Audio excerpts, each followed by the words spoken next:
Awaken your shadow. The truth sets some people free. It offends everyone else. By Seth, the Red Neo, Cherupak.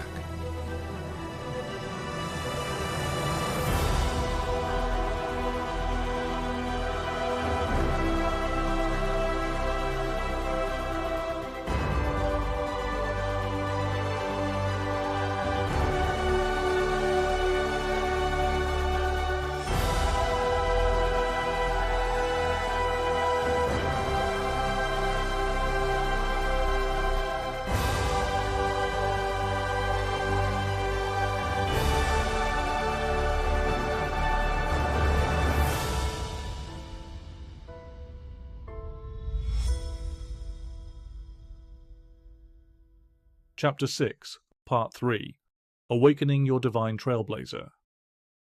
Your divine trailblazer is the purest expression of your adventurous self. It's the embodiment of the internal fire that makes you feel alive while exploring the unknown terrains of this world, not in recklessness, delusion, or indulgence, but in alignment with the divine principle of gender. Your divine trailblazer doesn't chase novelty or chaos. It generates from within, like a spring bubbling from deep underground, fed not by spectacle, but by source. This is not reactive motion, it is generative presence. It's the sacred difference between being drawn by truth and being driven by dopamine. It doesn't perform for approval, it creates from authorship. It doesn't confuse desire with direction. It sanctifies desire by giving it form, direction, and purpose. This is the adventure, not of escape, but of embodiment. It's the sacred pursuit of aliveness, rooted in your incarnated identity. The trailblazer is the part of you that dares not because it lacks fear, but because it is animated by a deeper covenant, the contract of flesh. This covenant says, I will treat this body as a temple of the divine Spirit of God. I will not treat flesh as a prison, nor confuse pleasure with purpose. I will walk this earth as spirit in form. Before this activation can take root, something must be starved, not Asmodeus as a mythic demon, but Asmodeus as an energetic distortion, the hijacking of adventurous fire into compulsive fantasy, indulgence, and spiritual disembodiment. Asmodeus thrives wherever gender polarity is reduced to performance, seduction, dominance, or collapse, wherever divine pleasure is severed from purpose. He doesn't only whisper lust, he shouts distraction, drama, and dopamine addiction. He is the force that converts boldness into bravado, eros into ego, and the sacred unknown into a feedback loop of spiritual tourism. Asmodeus doesn't enter through sin, he enters through fragmentation.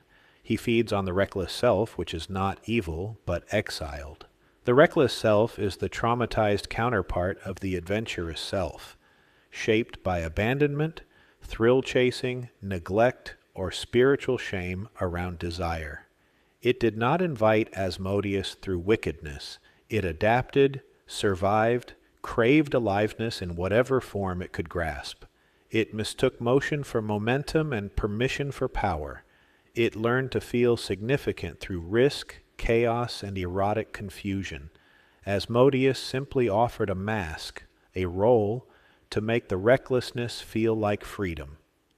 This is where the shadow work ritual claims its sacred role, transmuting the reckless self into the divine trailblazer through a radical return to the contract of flesh and the sacred polarity within. When fragmented, your masculine and feminine polarities distort into spectacle. The dark feminine seduces, collapses, manipulates through passive intensity. The dark masculine dominates, abandons, or performs for conquest. Together they birth spiritual addiction, the craving for transcendence without transformation. But when aligned, these same polarities form the architecture of the adventurous self, a coherent inner structure where your polarities come together to create and transcend. This is how you reclaim the wilderness without losing yourself in it. This is how you transform the chase for pleasure into embodied pilgrimage. Just ask any artist, visionary, or mystic. The most transcendent creations emerge not from fantasy, but from friction, where spirit meets structure. When polarities are integrated, the adventurous self becomes unstoppable. It rides tension like a wave, not to escape the body, but to deepen within it, to inhabit sensation fully, to feel rooted in your skin even as you stretch into new realms of experience. This is the purpose of the ritual ahead, to transmute the reckless self's compulsive seeking into the trailblazer's embodied exploration. Each step is a homecoming, to flesh, to friction, to creation, where power replaces posing and presence replaces performance. Shadow work transmutes the fragmented erotic energy of the reckless self into the coherent, embodied authority of the divine trailblazer. When fragmented, the inner masculine and feminine distort into reactive archetypes. The dark feminine seduces, appeases, collapses, or manipulates through withdrawal or over-intensity. The dark masculine performs, pursues, or dominates, seeking conquest to compensate for lack of coherent direction. Together, they fracture desire into a chase for sensation, collapsing erotic energy into chaos and spiritual addiction. But when aligned, these same polarities awaken creative power. The divine feminine becomes the vessel of vision, attuning to the body, consenting to sensation, and alchemizing raw erotic energy into sacred receptivity and embodied wisdom. The divine masculine brings precision and presence, grounding the body, defending the container, and channeling desire into decisive, generative movement. Together they create a sacred engine of authorship, not fantasy or performance, but embodied harmony that directs energy toward creation rather than chaos. Just ask any artist, dancer, or sacred lover. True flow doesn't arise from indulgence or inhibition, but from friction held with devotion, from tension honored as sacred, from aliveness structured by authorship. Creative power emerges not when desire is denied, but when it is directed. This is the polarity the divine trailblazer wields, not a mere blend of opposites, but a living synthesis of fire and form, where the heat of desire is held by the vessel of devotion. The same holds true in your sexuality, your creativity, and your spiritual leadership. These too require inner polarity and sacred tension to express their full generative power. Disproportionate inner feminine energy breeds collapse, seduction, codependence, and ungrounded desire. Disproportionate inner masculine energy results in aggression, emotional bypass, or obsessive conquest. But true polarity creates. It neither chases nor caves. Jesus modeled this divine courage in John 11. Jesus, knowing that returning to Judea would place him directly in the path of those who sought his death, chose to go anyway. He did not return to Judea to prove his dominance or to chase danger. He returned with the purpose of awakening those who still lived in fear of death. His journey was not reckless bravado. It was an intentional, sovereign act rooted in the power of embodied love and mission. His actions were aligned with a sacred mission, the integrated alignment of body and spirit that honors desire without distortion, power without performance. Unlike spiritual bypassing, which escapes into ideas and avoids the grid of flesh, erotic sovereignty moves through embodiment, grounding courage in love and desire in purpose. He moved from alignment with the deeper covenant of his flesh, not to be spared from death, but to demonstrate that love, embodied and brave, is stronger than the grave. Most miraculous of all, Jesus humbled himself to the sacred contract of flesh. He took on all the weaknesses and vulnerabilities of the body. He wept, feasted, bled, embraced. He walked on water not as spectacle, but as symbol. That spirit embodied can transcend not by denial of flesh, but by the authority of one rooted in it. This same authority is yours if you are willing to fast from fantasy and descend into form. This starts not with denying the needs of the body, but embracing and transfiguring their energy. This is the path out of hell. Unclean spirits don't dwell in lustful acts. They dwell in disembodied ones. They rest in nervous systems dysregulated by addiction, shame, and spiritual confusion. This is where ancient wisdom meets trauma-informed clarity, polarity, the capacity to hold both fire and form in creative tension. Pleasure, the embodied signal of alignment, not excess. Presence, the authority of spirit anchored in flesh. These are not just abstract concepts. They are practical capabilities that can be learned, practiced, and mastered. You are not a soul trying to escape a body. You are a temple, a sanctuary of adventure and sacred sensation. You were designed to house the adventurous self in full polarity and divine vitality. But temples must be consecrated before they can be inhabited. To exercise Asmodeus is to fast from the indulgence he feeds on, to cut the energetic tether to fantasy, confusion, and uninitiated risk. It is to reclaim your flesh as fertile ground, not forbidden territory, because what you feed grows. What you starve leaves in search of somewhere else to feed. When you stop chasing unearned pleasure, when you stop scripting your life around drama loops, when you stop spiritualizing your resistance to discipline, when you ground your polarity and honor the tension, then the voice of the Trailblazer returns, not as impulse, but as invitation, a quiet inner beckoning that draws you forward with purpose rather than pushing you from behind with urgency. A sacred call to cross thresholds not for thrill, but for truth. This is how polarity begins. It embodies creative tension, like the taut string of a violin that must be held in just enough stretch to sing. It is the fertile friction where spirit and flesh meet, not in opposition but in orchestration. Creative tension is the electric charge between desire and discipline, risk and reverence, that generates movement without collapse and sensation without chaos. The sacred current that says, "My body is not in the way, it is the way. My desire is not sin, it is signal. My pleasure is not shameful, it is a sacred expression of my connection to the divine, a lived experience of devotion in the body." This is the foundation of authentic vitality, embodied leadership, and sacred pleasure. We'll achieve this through a 7-step ritual rooted in ancient initiations and grounded in contemporary science. New subheader: Ritual of the Divine Trailblazer. Your Divine Trailblazer creates aliveness and holy courage by aligning your sensual, creative, and adventurous life with the principle of gender. This principle expresses itself through your body, your instincts, and your choices. When life feels flat or predictable, your Divine Trailblazer doesn't sabotage or burn it all down. It listens for the sacred ache beneath the boredom and calls you into experiences that stretch you without shattering you. When life feels wild, intense, and charged, it doesn't flee into numbness or retreat. It anchors you in your body so you can ride that energy without losing yourself.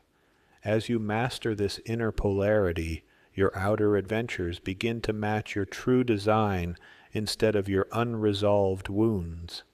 This is how your Divine Trailblazer restores real freedom and sacred pleasure, not by chasing bigger highs or more extreme experiences, but by cultivating coherence in your flesh. This is how you stay grounded and present while others bounce between boredom and burnout, between hypersexual chaos and ashamed repression. Most people live in direct polarity to this divine law. When desire rises, they either indulge it without discernment, hookups, porn, compulsive flirting, dangerous thrill-seeking, or they clamp down on it with shame, moralism, or numbness. When the body hungers for novelty, they anesthetize it with scrolling, fantasy, and digital stimulation instead of embodied experience. This pattern, lust dressed up as freedom or self-denial dressed up as holiness, quietly chains people to a life of confusion, self-betrayal, and spiritual exhaustion.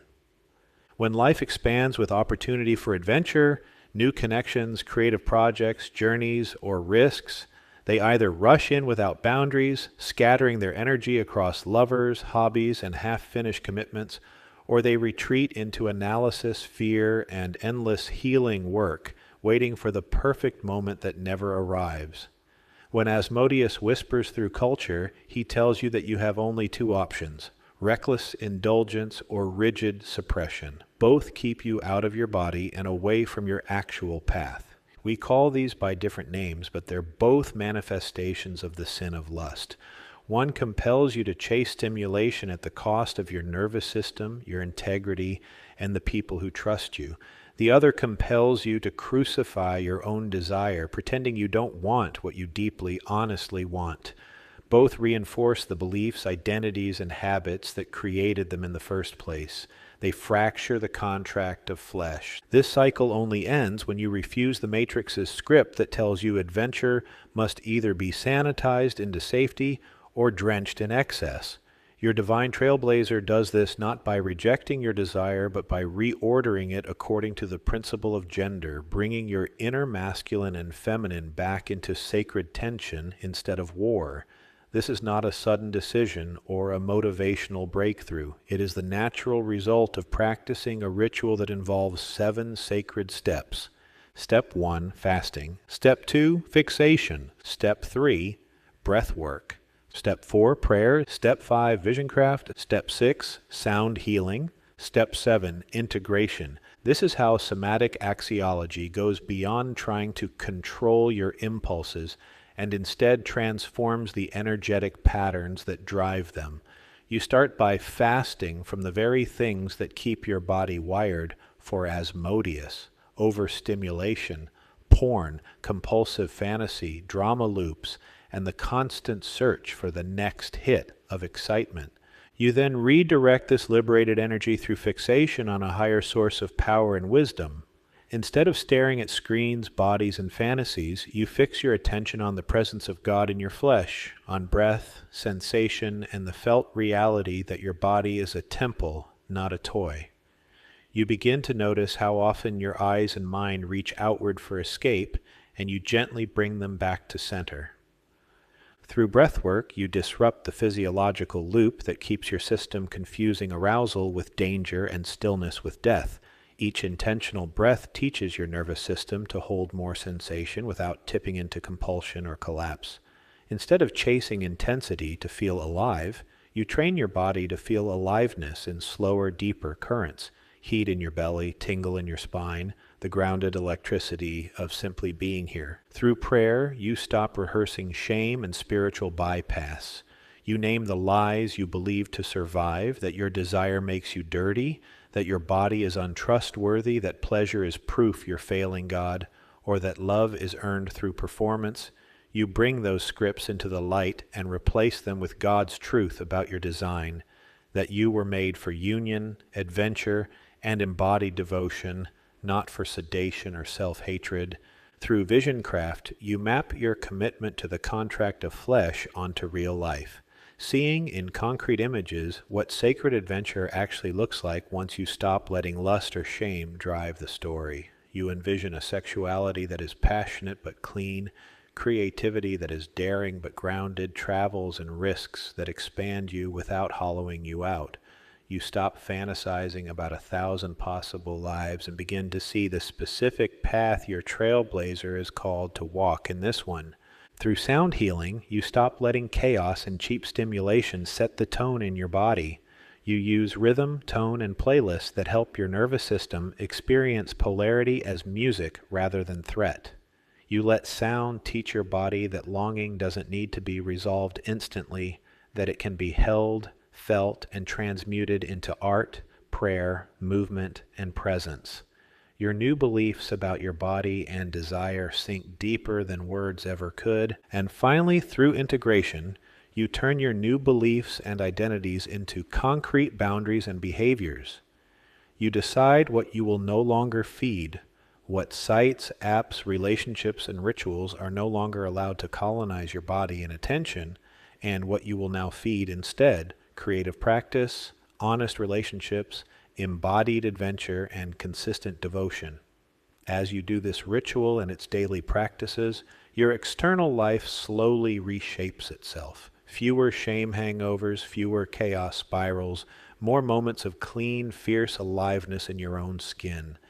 This internal integrity doesn't magically erase your desire or turn you into a disembodied monk, but it does change how you pursue pleasure, intimacy, and adventure.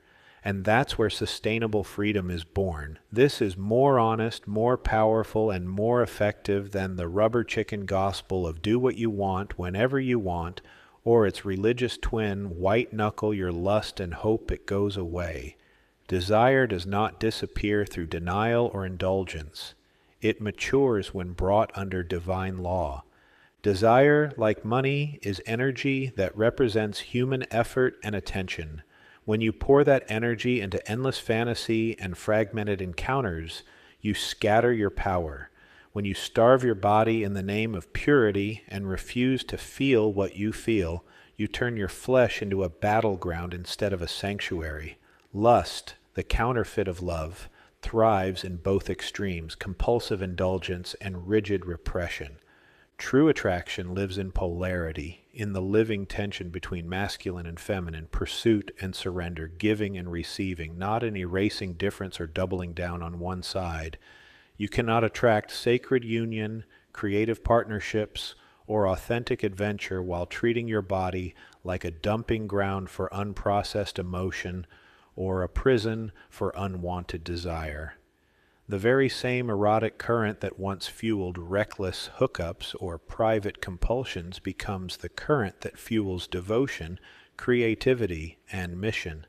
The more energy you pour into chasing anonymous stimulation, the less capacity you'll have to sustain real intimacy, long-term projects, and embodied calling. When you take two ends of the same wounded pattern and slam them together, two people both chasing sensation, both afraid of depth, you don't create passion, you create mutually assured depletion. But when one pole brings structure and presence, and the other brings receptivity and depth, something holy ignites. Follow your bliss, stay wild, sex is just sex, and it's just energy, all sound liberating on the surface. So do their religious cousins. Just bounce your eyes, don't think about it, or if you pray hard enough, your desire will go away. But neither set of slogans produces freedom. The first trains you to equate chaos with aliveness. The second trains you to equate numbness with obedience. Both keep you out of covenant with your body. They skip the crucial step of integration, denying the contract of flesh that says, I will honor my body as the place where spirit and matter meet.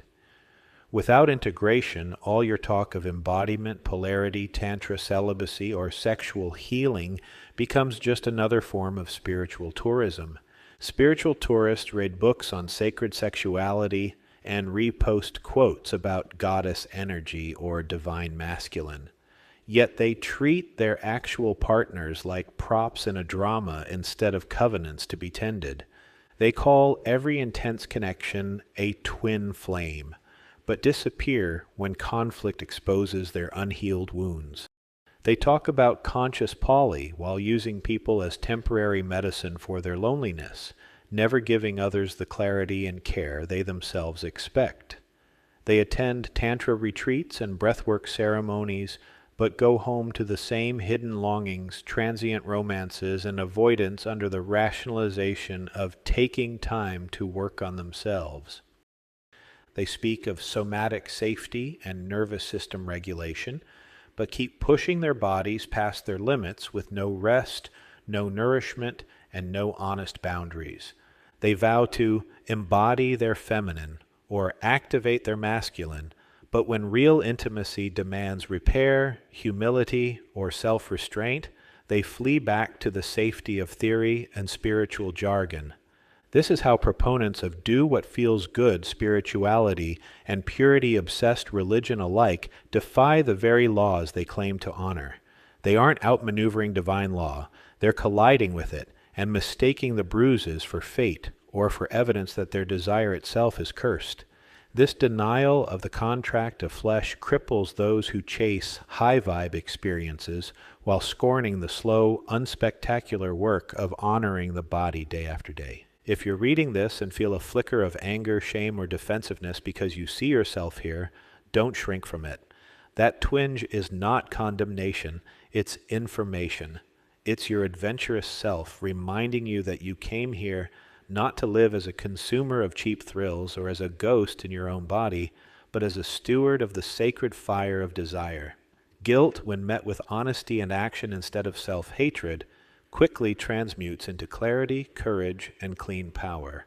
The real laws that govern desire, polarity, and adventure will shape you whether you believe in them or not. You don't need to believe in gravity for a fall to hurt, and you don't need to believe in the principle of gender for its violation to fracture your relationships, drain your vitality, and scramble your sense of self. Belief helps you cooperate, but belief alone doesn't order your life. Law does. And without alignment with divine law, your attempts at sexual healing, conscious dating, or wild freedom are little more than hallucinations and self-deceptions.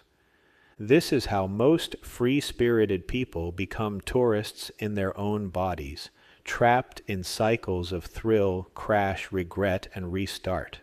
That cycle leads straight into the breakdown loops of the dark feminine and the dark masculine, the very distortions that feed Asmodeus. Both these manifestations of the reckless self are driven by the impulse to take before tending, to consume before committing, to touch without truly showing up. The 7-step ritual of the Divine Trailblazer uses somatic axiology to turn your awareness away from Asmodeus's reactive cycle of lust and thrill chasing. This is how you claim your divine right to adventure and excitement, not by suppressing your fire, not by indulging every urge, but by honoring your sacred contract with your own flesh, treating your body as a temple of the living God, and your desire as a sacred current to be directed, not a wildfire to be feared or worshipped. This starts with fasting, not just from food, but from the fantasies, habits, and hidden rituals that have been quietly holding your true freedom hostage. This 7-step ritual of somatic axiology is the divine but practical path out of this endless tunneling into the underworld of our base impulses and obsessions. Step 1. Fasting to starve out Asmodeus. For the adventurous self, fasting is not just about food. It is chastity in motion, the choice to withhold energy from reckless novelty so your passion can burn clean. This 72-hour fast trains the Trailblazer to move by design, not by dopamine. You are withdrawing attention from the quick hits, sex, stimulation, spectacle, so the deeper current of adventure can return. Ancient traditions testify to the power of this practice. The Desert Fathers fasted to subdue restless impulses long enough to hear God. Stoics embraced voluntary discomfort to strengthen will over whim. Yogic brahmacharya framed chastity as conservation of creative force, and tapas as disciplined heat that purifies intention. These weren't purity stunts. They were protocols for transferring power from appetite to authorship. Science explains the mechanics of fasting. 72 hours without caloric spikes can lower baseline insulin and help reset cortisol rhythms. Dopamine sensitivity begins to recalibrate when you stop feeding high-novelty loops.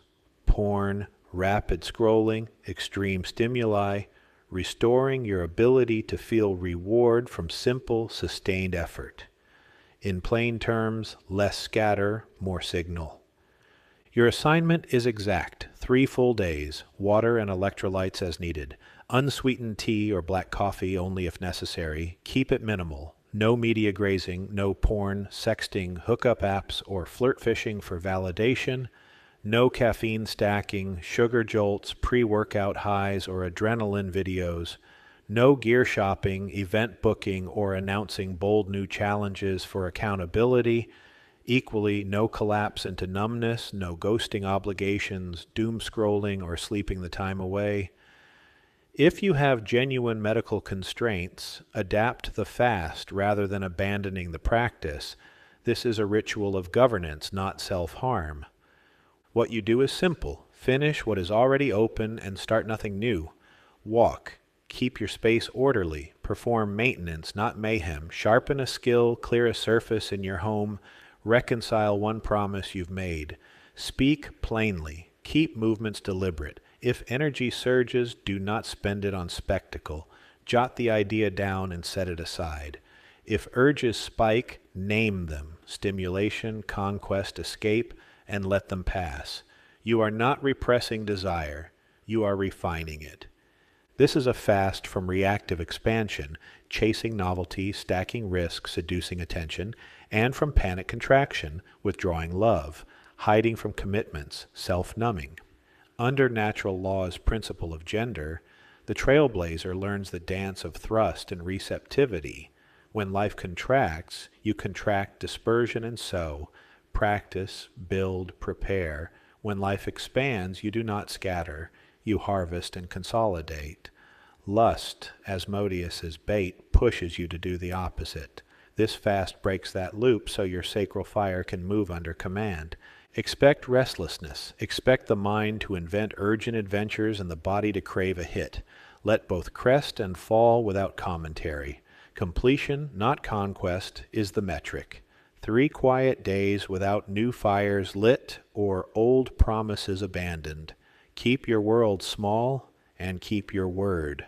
Journal daily during this fast and without self-censorship. Ask your adventurous self to reveal what Asmodeus is feeding on. You do this by investigating the emotions driving any impulsive thoughts or actions that come up during this fast. Grief. Who do I need to let go of?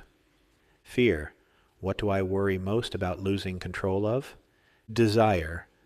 What have I pursued at the expense of what truly matters? Name your answers without analyzing, interpreting, or reacting to them. You will know the fast is working when your desire stops hunting for shiny objects and starts feeling like pressure you can point, focused, steady, available on command. That is, chastity as power, not deprivation. You're not denying your passion. You're becoming trustworthy with it. When the 72 hours end, have some water and a small simple meal. No reward sprees, no penance workouts, no triumphant announcements. Remember what Jesus said about modest fasting in Matthew 6:16-18. When you fast, do not look somber as the hypocrites do, for they disfigure their faces to show others they are fasting. Truly, I tell you, they have received their reward in full.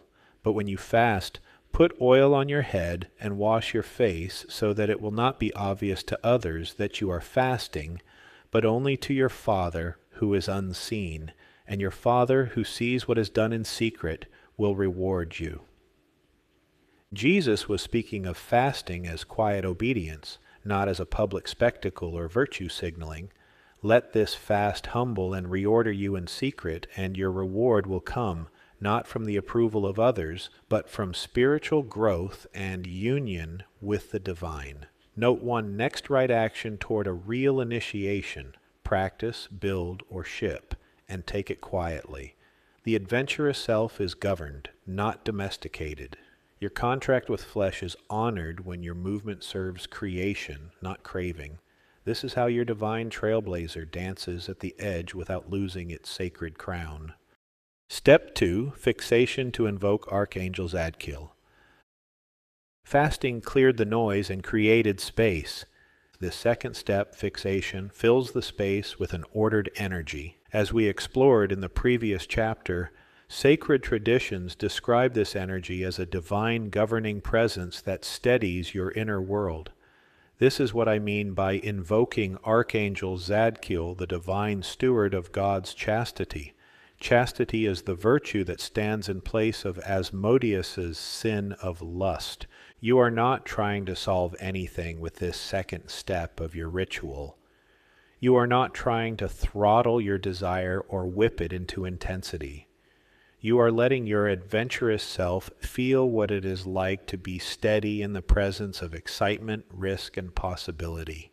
You can fix on a point in your body, or, if that feels like too much at first, on a simple point in the external world.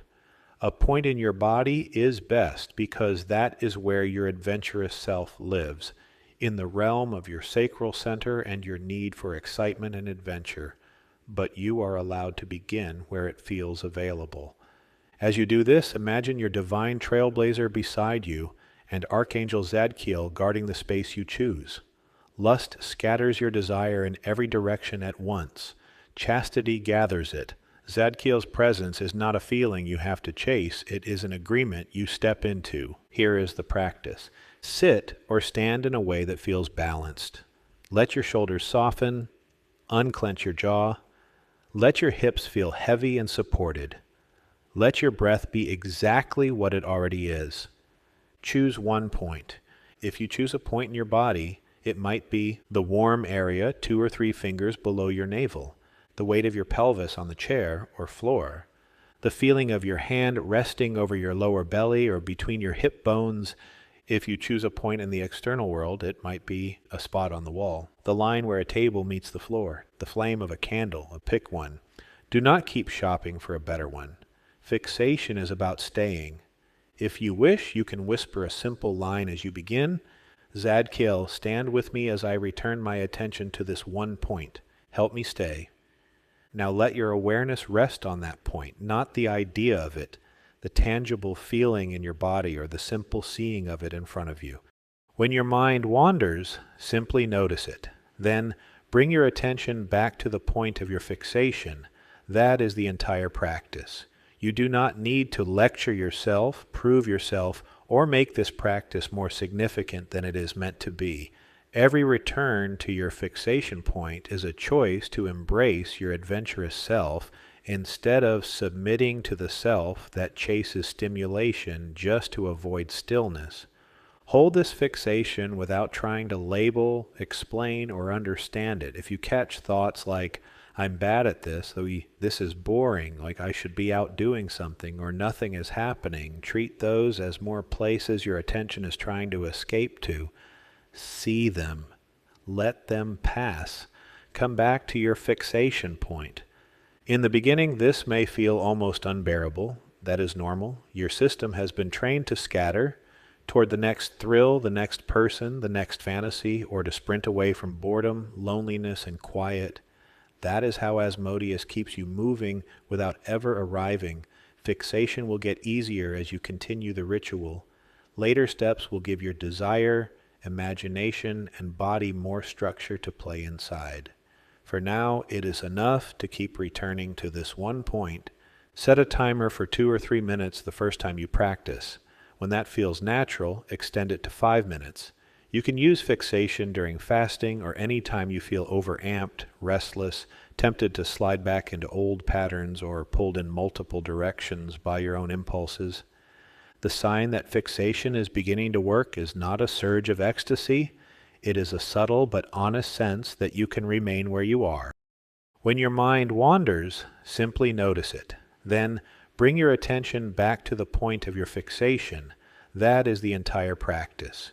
You do not need to lecture yourself, prove yourself, or make this practice more significant than it is meant to be.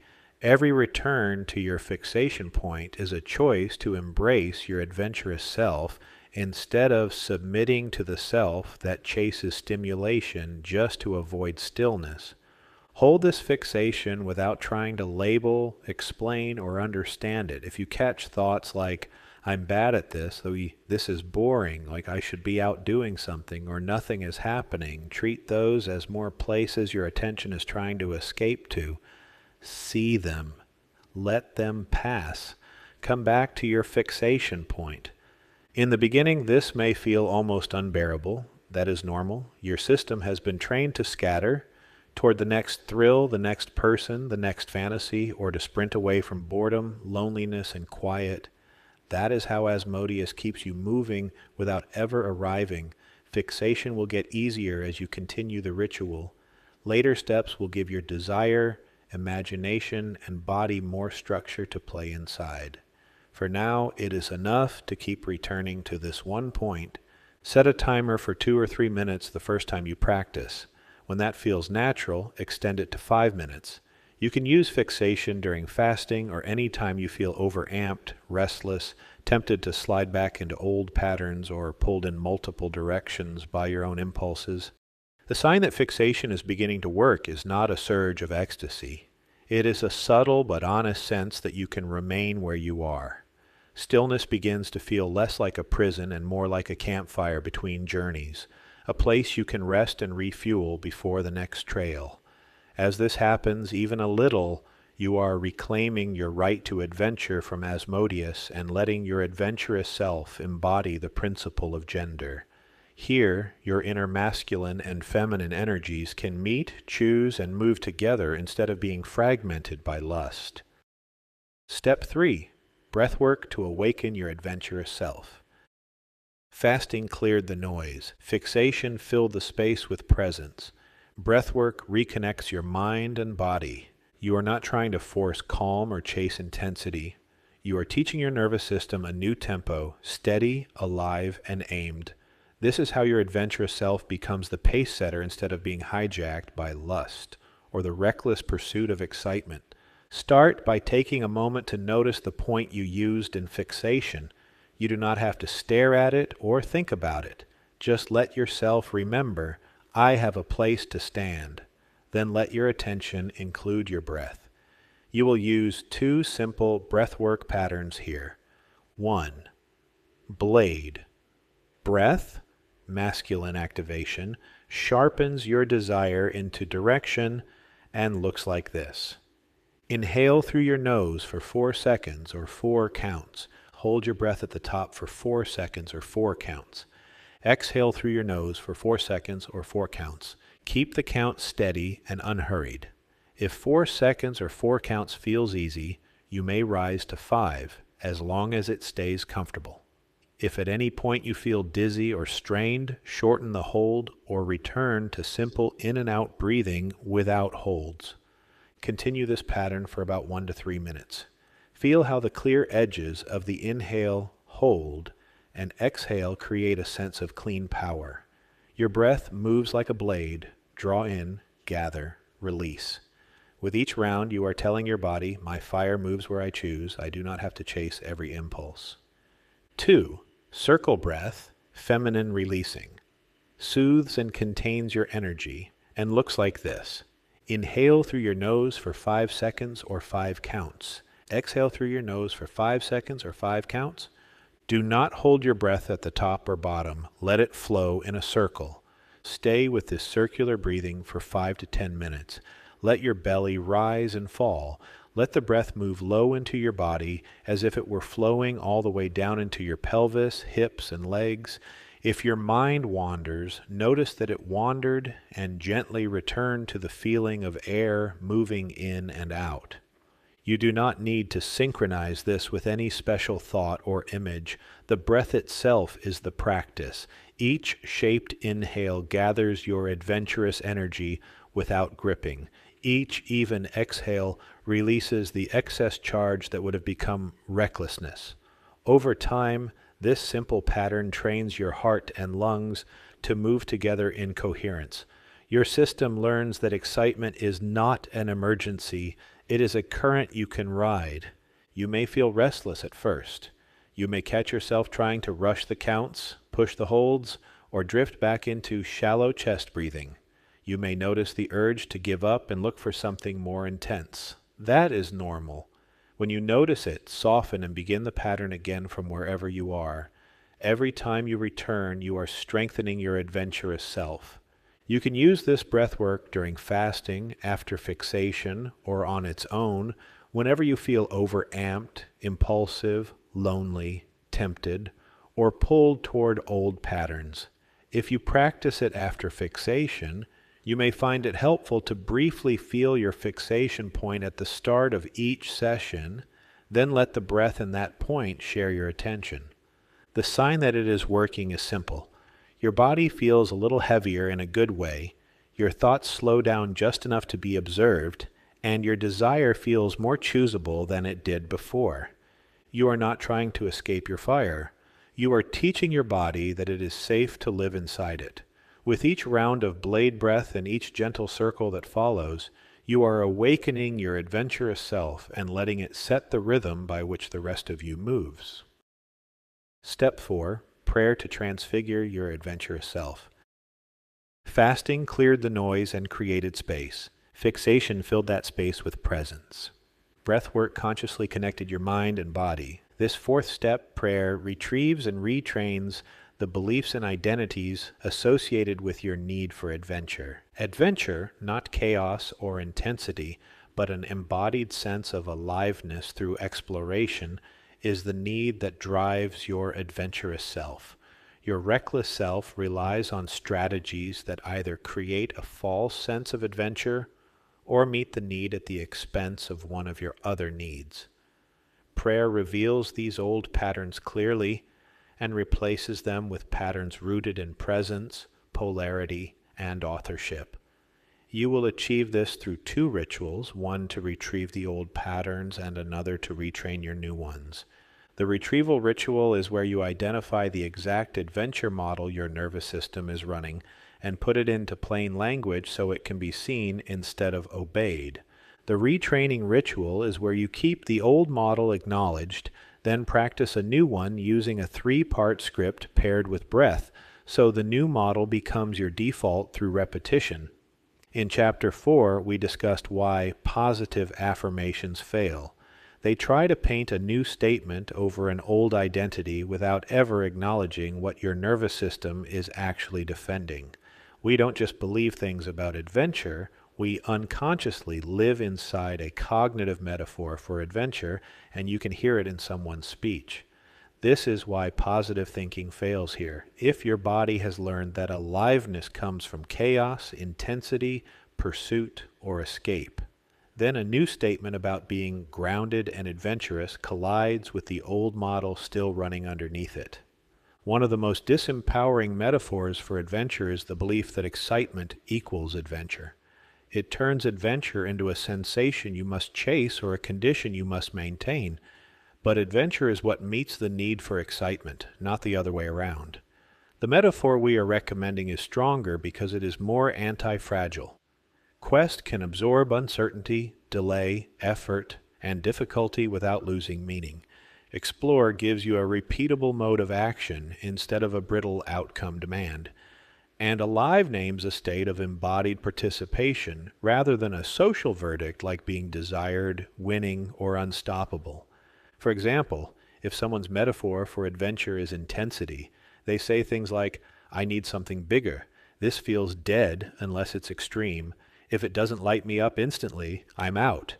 And their body produces the matching feelings, urgency, impulsiveness, overstimulation. If someone's metaphor for adventure is pursuit, they say, "I have to keep moving. If I stop, I'll disappear. I can't stay here too long." And the feeling downstream is restlessness that never lets them arrive. If someone's metaphor for adventure is desirability, they say, "I need to feel wanted. I need to know I still have options. If I'm not being chosen, I'm fading." And their nervous system treats attention like oxygen. If someone's metaphor for adventure is escape, they say, "I just need to get out of here. I need something to break the spell. Anything but this." And their body treats stillness like entrapment.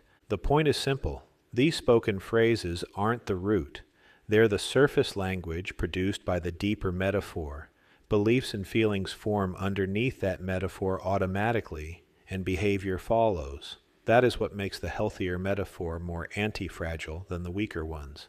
Pleasure fails when there is discomfort, freedom fails when there are boundaries, passion fails when the feeling cools, conquest fails when force creates damage, but quest leads to explore, leads to alive, can metabolize friction without losing its meaning, because it gives you an anti-fragile world, a repeatable behavior, and a stable identity all at once. Listen for the most common models people have of adventure, which include: adventure comes from intensity.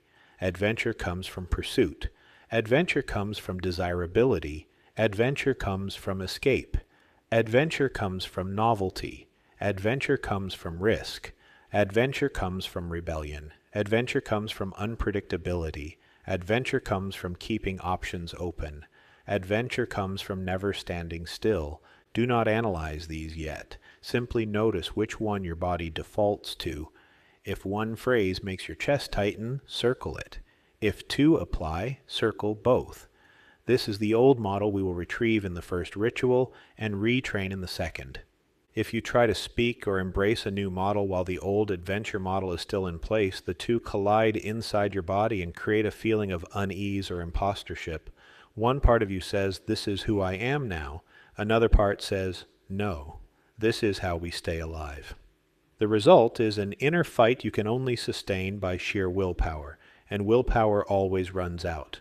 The goal is not to paste a prettier sentence over a brittle metaphor. The goal is to replace a fragile model of aliveness with one that becomes more stable, more embodied, and more alive under pressure. Identity scripts work because they don't argue with the old model. They name it, honor what it was trying to do, and then retrain it into a better one. Prayer in this step follows that same pattern. Retrieval ritual. Sit in stillness. Let your awareness rest on the point you used for fixation. Let a few rounds of circle breath soften your edges. Then bring to mind a situation where you feel least alive or most compelled to chase intensity, where your body tightens, buzzes, or goes numb, and you feel like you have no real choice but to react in a familiar way. As you hold that kind of moment in awareness, ask one question, not to your thinking mind, but to the part of your body that surges when you feel trapped, bored, or cut off from aliveness. What did I learn I had to do in order to feel alive in moments like this? Do not search for an answer. Let your body tell the truth your mind has been rationalizing. Then ask a second question. What do I believe will happen if I don't do that? This is where the deeper script usually shows itself. Now ask one more and keep it simple. What model of adventure is my body living inside right now? Intensity, pursuit, desirability, escape, novelty, risk, rebellion, unpredictability, open options, or motion? Do not try to get it right. Name the one that feels true in your nervous system. The first answer often sounds noble or reasonable. The second reveals the threat your nervous system still believes it is avoiding.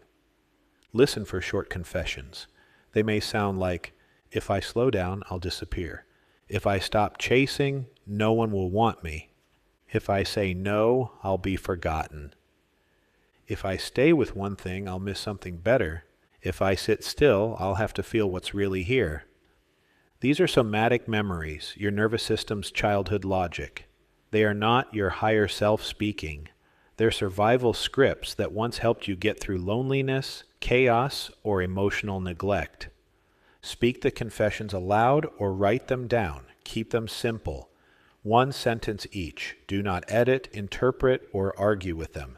Then, on a new line, write the model plainly. Adventure comes from.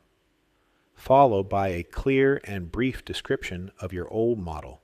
That is, intensity, pursuit, desirability, escape, etc. This is not philosophy. This is the operating definition your nervous system has been obeying. If your line sounds like a spike or a chase, I need something bigger. I have to keep moving. Anything but this. Notice the spell. You are treating excitement as adventure. Your adventurous self is telling the truth about how it has been trying to keep you alive. Then ask a third question. Where in my body does this belief about adventure as excitement live? Place your attention there. Breathe gently. Let the old pattern fully surface. This is the excavation, bringing the hidden foundation of the reckless self into the light. As you do this, expect emotion to rise. Your old identity will fight for its life. It may show up as grief for the part of you that has lived this way for so long, shame about what you've done to feel alive, guilt for the years you lost to the old pattern, or resentment toward yourself or others for how it all began. Fear is not your enemy. Fear is simply the alarm. These 4 guard dog emotions are the gremlins in your nervous system, like an autoimmune response that attacks the body it is meant to protect. You do not have to silence fear. You only have to notice that they are defending a pattern that no longer serves your need for adventure. Retraining ritual. Once the confession is seen, spoken, or written, the space must be filled. Not with fantasy, not with dramatic affirmations, but with a new adventure pattern anchored in breath, truth, and identity. Here's the pivot. We are not only changing what you say about adventure, we are retraining the model of adventure your nervous system has been living inside. This is where prayer becomes an identity script. Use this 3-part structure. First, acknowledge your old model for adventure with a statement like this: I once lived as if adventure, followed by a statement acknowledging your old model for adventure. Second, follow this acknowledgement with a declaration of your new model for adventure with a statement like this: Now I define adventure as, followed by a clear statement of your new model for adventure. Finally, anchor your new truth to an identity, action, and benefit. So today I choose to, followed by a statement of a simple action you'll take every day to reinforce the new model. Example, I once lived as if adventure came from intensity and constant motion, as if slowing down meant disappearing. Now I relate to adventure as a sacred quest in which exploration makes me come alive without disconnecting me from my body, my purity, or my direction. Desire is my sacred fire, my body is my temple, and movement becomes pilgrimage when it serves what is true. So today I choose to explore one meaningful edge with presence through this divine ritual to awaken my divine trailblazer. Notice that this does not erase the old belief. It names it, honors the role it played, and then assigns a higher truth and a new behavior. You are not pretending you never thought this way. You are continuing the story with a different main character, your adventurous self under the care of your divine trailblazer. Now speak your new script aloud for 3 slow breaths. Inhale as you remember the new truth. Exhale as you release the old reflex. Let your breath carry the new script into your body. This is how you retrain your nervous system, not through pressure, but through patterned presence. Each time you repeat a script like this, you give your system a new reference point. Over time, your default mode network and your body's emotional reflexes begin to defend the new identity instead of the old one. End by placing your awareness on your fixation point again. Feel your body's weight. Let the square breath pattern close your prayer with structure and steadiness. This is how your adventurous self begins to transfigure, by clearing the old adventure strategy through honest retrieval and excavation, and by installing a new one through intentional, breath-carried identity. This is how you transfigure your reckless self into your divine trailblazer. Step 5. Vision craft to align your divine trailblazer. Fasting cleared the noise. Fixation filled the space with presence. Breathwork reconnected your mind and body. Prayer retrieved and retrained the beliefs tied to your need for excitement. This 5th step, vision craft, gives your adventurous self an identity that aligns with the divine principle of gender. You are not scripting outcomes or forcing fantasies.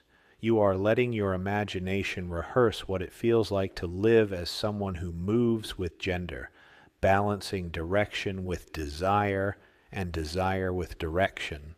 So your excitement becomes creativity instead of chaos. Vision craft is spiritual play. It is not about realism. It is about giving your nervous system a vivid picture of your divine trailblazer in motion, alive, steady, responsive, and sovereign. The form doesn't matter. Hero, dancer, wanderer, warrior, explorer, mythic figure, or a future you who has learned how to harness fire without burning up in it. The function does. This self moves with polarity instead of lust. Begin as you have learned. Find a comfortable position. Feel your fixation point, the warmth of your lower belly, the weight of your hips on the chair, or your hand over your sacral center. Take a minute or two of circle breath until you feel more grounded. Now let the image of your trailblazer self appear.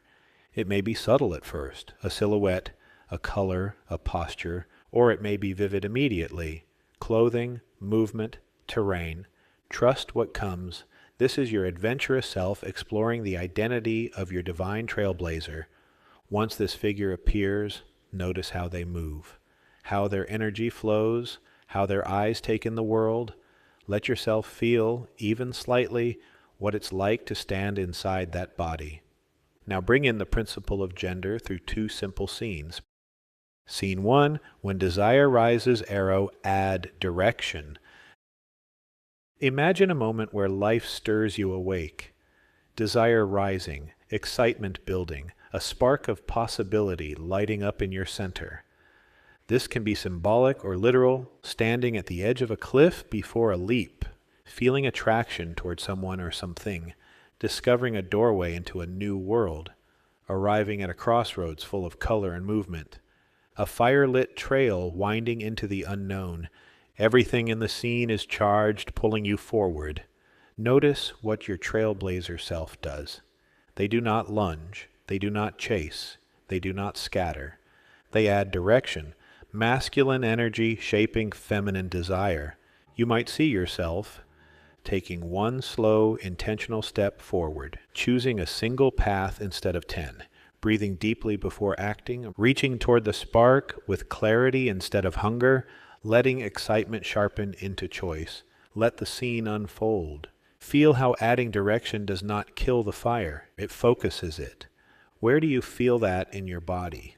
Let your breath match the trailblazer's breath. Scene 1.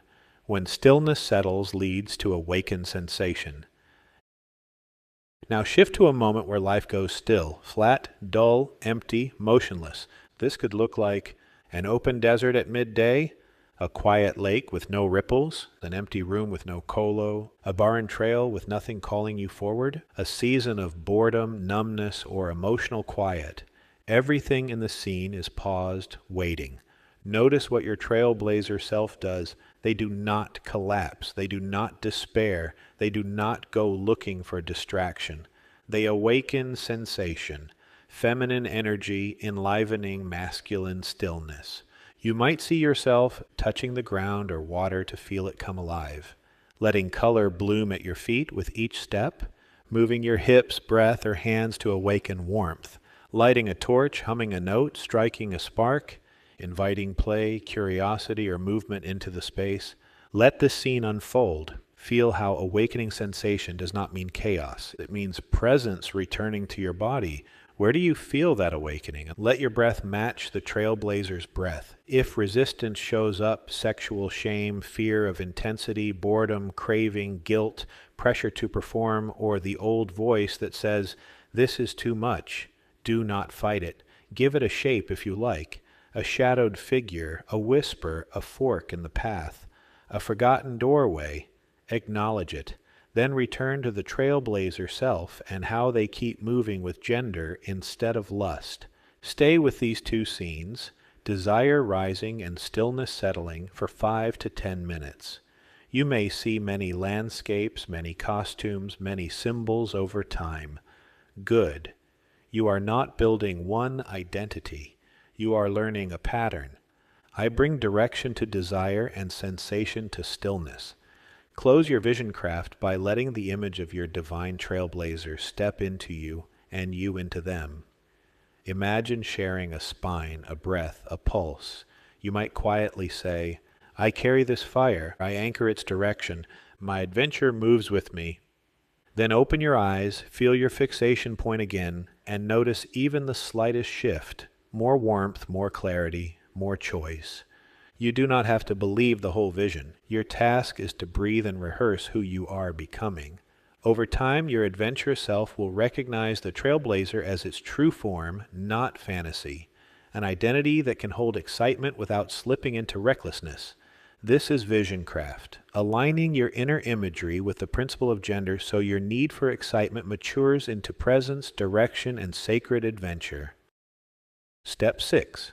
Sound healing to quicken your divine Trailblazer. Fasting cleared the noise. Fixation filled the space with presence. Breath work reconnected your mind and body. Prayer retrieved and retrained the beliefs tied to your need for excitement.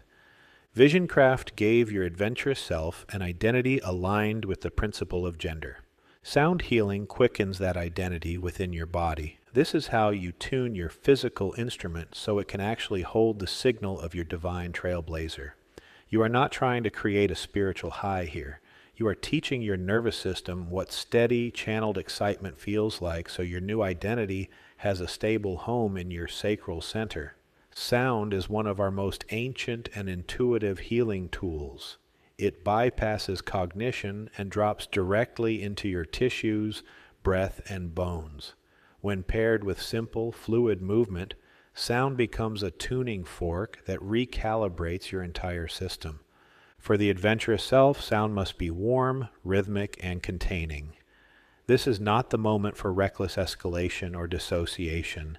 This is the moment for chastity in its true sense, desire held in integrity, for feeling alive in a clean way, for letting your body know you are safe enough to feel this much without losing yourself.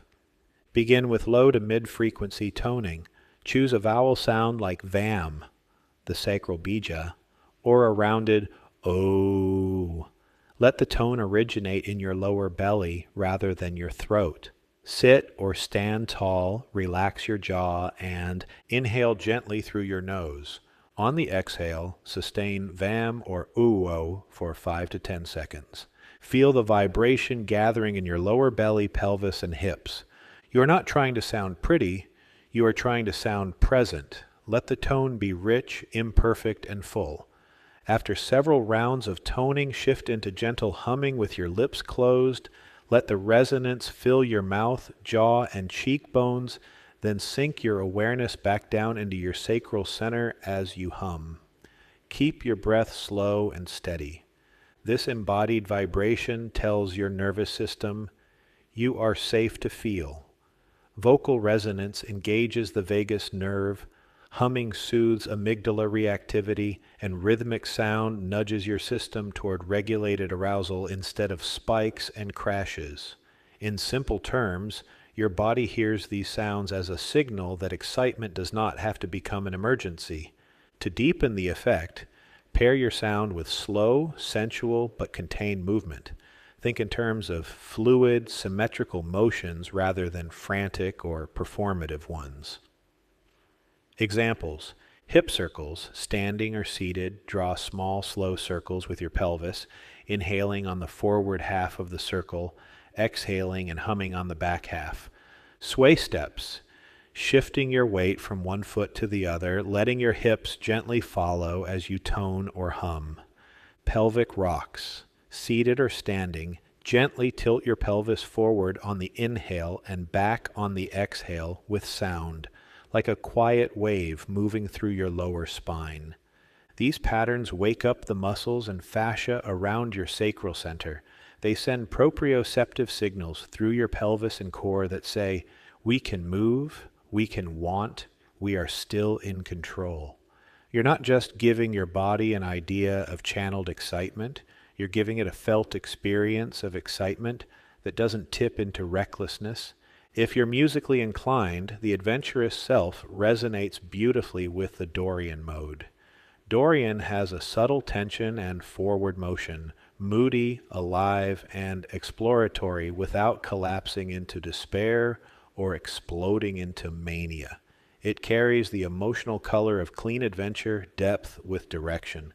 Here are some examples of songs in the Dorian mode: Mad World, Tears for Fears, Scarborough Fair, Simon and Garfunkel, Eleanor Rigby, The Beatles, So What, Miles Davis, Get Lucky, Daft Punk. Oi Como Va, Santana. Drunken Sailor, Traditional. Moondance, Van Morrison. Riders on the Storm, The Doors. Another Brick in the Wall, Part 2, Pink Floyd. Create a playlist of these songs and others in the Dorian mode. Listen to these when you need to restore your sense of alive but sober adventure. You might also play one or two tracks quietly while you tone VAM or OOH. Hum along to a simple melody after your identity script and vision craft. Put a single song on repeat while you do hip circles, sway steps, or pelvic rocks. Even a simple Dorian triad or riff can stabilize your frequency and reinforce a somatic sense of clean desire. When you complete your sound healing session, lie back or curl gently onto your side with one hand over your lower belly and rest for 1 to 2 minutes. Feel the weight of your pelvis supported. Let your breath return to its natural pace. Let the vibrations settle. Notice how your body feels warmer, quieter, and more willing to stay with your own excitement without needing to discharge it instantly. This is how your adventurous self becomes a trustworthy trailblazer for your other selves. Regulating your core excitement restores balance across your inner ecosystem. Sound can feel good, and that's welcome, but feeling good is not the only aim. The goal is to bring the adventurous self and divine trailblazer online in the context of real experience. Many seekers confuse sensation with transformation. Pleasure without structure is just another high. The adventurous self doesn't chase frequency spikes. It holds tone. The more anchored your excitement, the less hijackable your state. This is the pivot from stimulation to embodiment, from internal charge to external congruence. In the next and final step, you'll complete the circuit through embodied action. For now, let sound do what it has always done for the human soul. Remind your body that it is safe to feel fully, and give your divine trailblazer a rhythm of desire it can live in without burning everything down.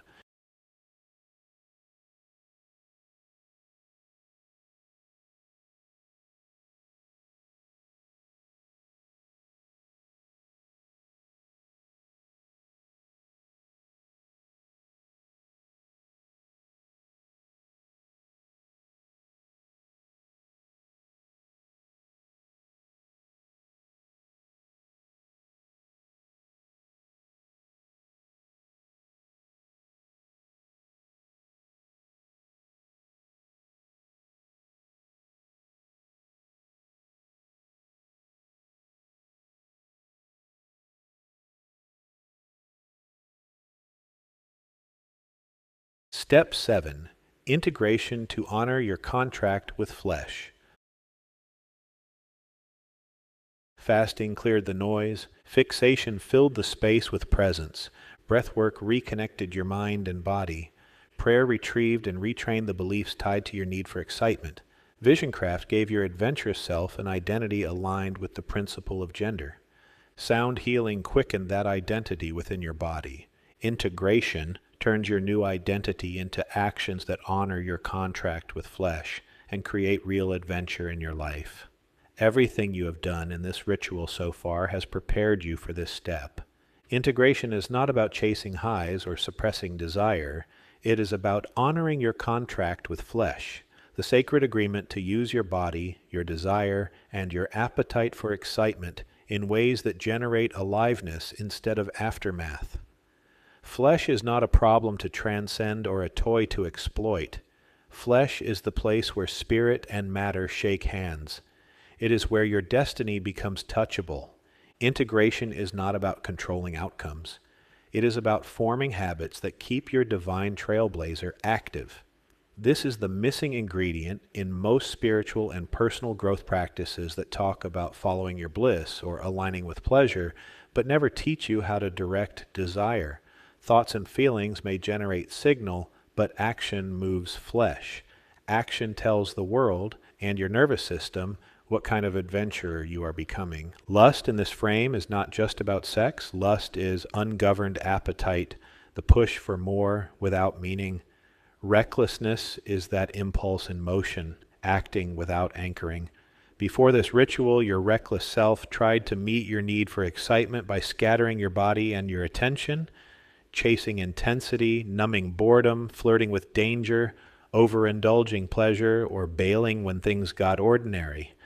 Those actions were not failures, they were survival. They were your nervous system's best attempt to feel alive in a world that felt flat, punishing, or unsafe.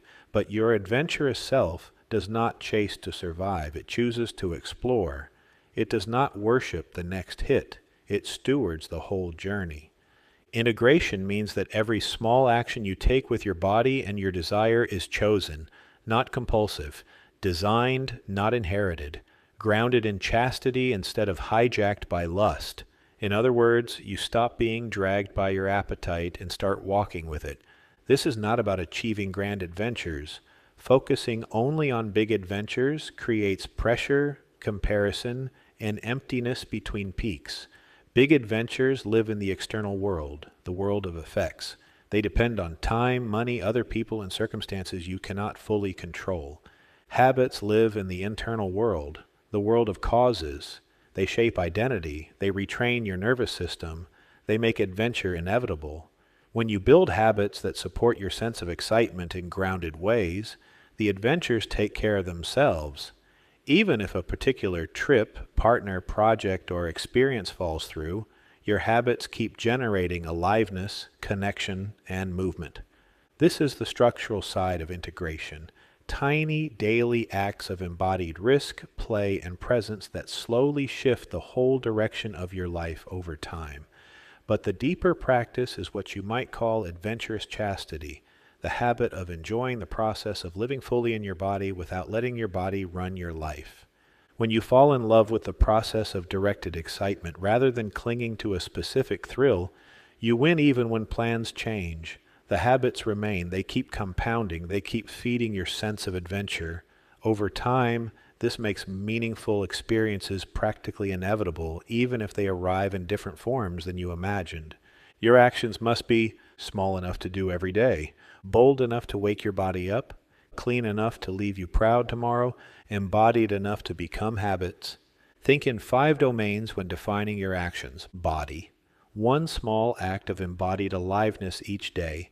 A new stretch, a different route on your walk, dancing to a single song, feeling the water in the shower with full attention instead of scrolling. Sensation. One deliberate encounter with a new or deeper sensation, trying a new texture, temperature, flavor, scent, or fabric. Letting yourself feel a feeling in your body for 3 breaths before acting on it. Movement. One act of Trailblazer movement, taking a different path home, exploring a new corner of your neighborhood, choosing stairs instead of the elevator, or doing 30 seconds of playful, primal movement. Creativity. One tiny act of making instead of consuming. A scribble, a riff, a photo, a voice note of an idea, a new combination of clothes, a different way of arranging your space. Connection. One honest, slightly braver interaction. Sending a message you've been holding back, making a clear ask, expressing appreciation, or saying a clean no where you would have ghosted or appeased. Choose one habit from one domain to begin. Do not try to fix your whole life or overhaul your whole body at once. Just pick one and keep your rhythm. Remember, a habit only becomes part of your identity when it is paired with a state. Before each habit, give your nervous system a familiar signal. Find your fixation point in the sacral region, the low belly, the pelvis, or the feeling of your hips supported. Take 1 or 2 rounds of square breath to bring structure back into your body. Take 1 or 2 rounds of circle or chalice breath to invite flow. Recall your vision of the divine trailblazer even for 1 second. The posture, the feeling, the way they step into the unknown. Then do your small action. When you are finished, take 3 slow circle breaths. This sequence says to your nervous system, "This action belongs to my adventurous self. This action creates excitement that empowers.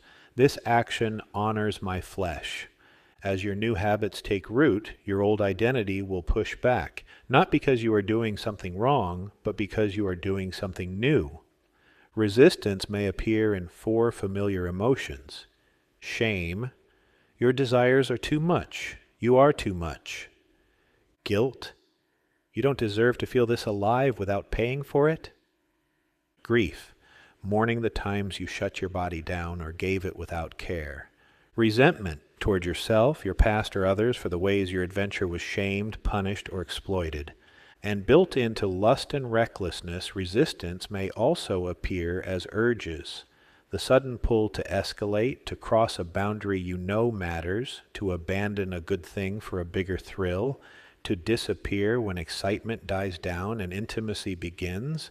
These emotions and urges create a false alarm that summons fear and compulsion like an autoimmune response, attacking the very aliveness you are rebuilding.